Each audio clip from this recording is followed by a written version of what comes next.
ചേരുന്നുണ്ട്. Advocate T B mini, retired justice Kemal Pasha ഇപ്പോൾ പറഞ്ഞത് കേട്ട് കാണുമല്ലോ. അതായത് ഒരു ജുഡീഷ്യൽ സംവിധാനത്തിന്റെ വിശ്വാസ്യതയെ ആകെ ചോദ്യം ചെയ്യുന്ന പ്രവൃത്തിയാണ് ഇങ്ങനെയൊക്കെ നടന്നിട്ടുണ്ടെങ്കിൽ ഈ പറയുന്ന ജുഡീഷ്യൽ ഉദ്യോഗസ്ഥരുടെ ഭാഗത്തു നിന്ന്, അതായത് ഈ ബെഞ്ച് ക്ലർക്ക് അടക്കമുള്ള ആളുകളുടെ ഭാഗത്തു നിന്ന് അവരെ കൊണ്ട് ചെയ്യാൻ അവർക്ക് അങ്ങനെ ഒരു അനുമതിയില്ല. അല്ലെങ്കിൽ ഇങ്ങനെ എടുത്തുകൊണ്ട് പോകാനോ അല്ലെങ്കിൽ ജഡ്ജി പറഞ്ഞാൽ ഉടൻ എടുത്ത് കാണാനോ ഉള്ള ഒരു രീതിയിലുമുള്ള ഒരു അവകാശങ്ങളോ അധികാരങ്ങളോ അവർക്കില്ല.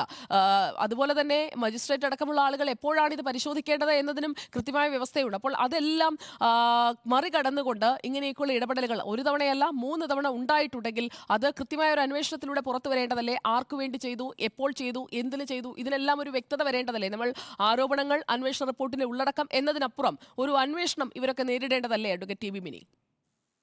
അതാണ് ഞങ്ങളും പറയണത്. അതായത് ഇതിപ്പോ നമ്മൾക്ക് ഉണ്ടെങ്കിൽ ചർച്ച ചെയ്യേണ്ട കാര്യമില്ല. ഓൾറെഡി ഒരു റിപ്പോർട്ട് വന്നു കഴിഞ്ഞു, ഉണ്ട് എന്ന് പറഞ്ഞുകൊണ്ട്.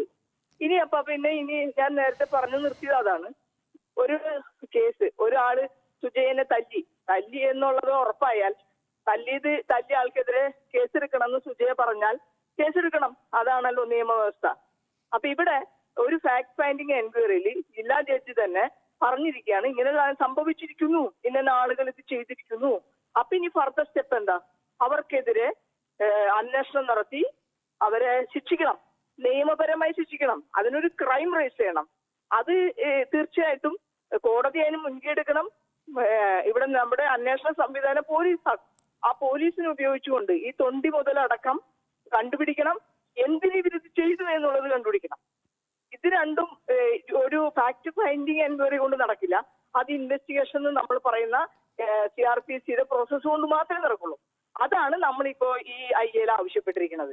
പിന്നെ ഒരു കാര്യം, നേരത്തെ ഒരു കൺഫ്യൂഷൻ ഉണ്ടാക്കത്തക്ക വിധത്തില് നിങ്ങള് ആശ സംസാരിച്ചപ്പോഴും സാർ സംസാരിച്ചപ്പോഴും പറയുന്ന ഒരു കാര്യം നമ്മൾ വളരെ ശരിയായിട്ടുള്ള ഒരു കാര്യമാണ്. അതായത് മെമ്മറി കാർഡ് ടാമ്പർ ചെയ്ത് ഈ കേസിൽ നിന്ന് രക്ഷപ്പെടാൻ വേണ്ടി തന്നെയാണ് ഇവര് ശ്രമിച്ചതെന്ന് ഞങ്ങൾ വലിയ രീതിയിൽ വിശ്വസിച്ചു. സംശയിക്കില്ല, വിശ്വസിച്ചു. അതിനുവേണ്ടി കൃത്യമായി ഞങ്ങൾ വർക്ക് ചെയ്തു. അത് ഈ കൗസർ സാറിന്റെ അടുത്ത് തന്നെ ആ കേസ് വന്നു.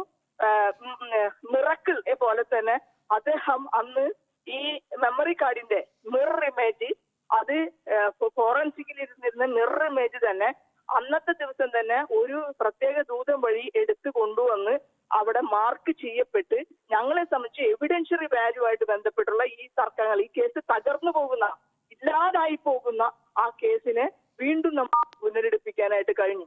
പിന്നെ നേരത്തെ പറഞ്ഞ് കൗസർ സാർ ചെയ്തു എന്നുള്ള കാര്യത്തിൽ പറയാൻ നമുക്ക് പറ്റില്ല. കാരണം കൗസർ സാറിന്റെ മൊഴി എടുത്തിട്ടില്ല. ജസ്റ്റിസ് കൗസർ എടപ്പകത്തിന്റെ മൊഴി ഈ ഫാക്ട് ഫൈൻഡിങ് എൻക്വയറിയിൽ എടുത്തിട്ടില്ല. അങ്ങനെ എടുക്കാത്തോടത്തോളം കാലം ആ ഒരു പറയുന്ന കാര്യങ്ങൾ ഇദ്ദേഹം പറഞ്ഞിട്ടാണ് ചെയ്തതെന്ന് നമുക്ക് ഒരിക്കലും വിശ്വസിക്കാൻ പറ്റില്ല. അതൊരു ക്ലർക്ക് ആൾക്ക് രക്ഷപ്പെടാൻ വേണ്ടി പറഞ്ഞതാണെന്നാണ് ഞങ്ങൾ മനസ്സിലാക്കുന്നത്. ആ ക്ലർക്ക് ശിക്ഷിക്കപ്പെടേണ്ടതാണ്. അത് മിസ്കോണ്ടാക്ട്, സർവീസ് മിസ്കോണ്ടാക്ട് മാത്രമല്ല, it's A crime against A person. അതുകൊണ്ട് അത് കൃത്യമായി ഇന്ത്യൻ നിയമവ്യവസ്ഥ അനുസരിച്ച് അവർ ശിക്ഷിക്കപ്പെടണം. അവരുടെ ജോലി സംബന്ധമായ കാര്യങ്ങൾ വേറെ.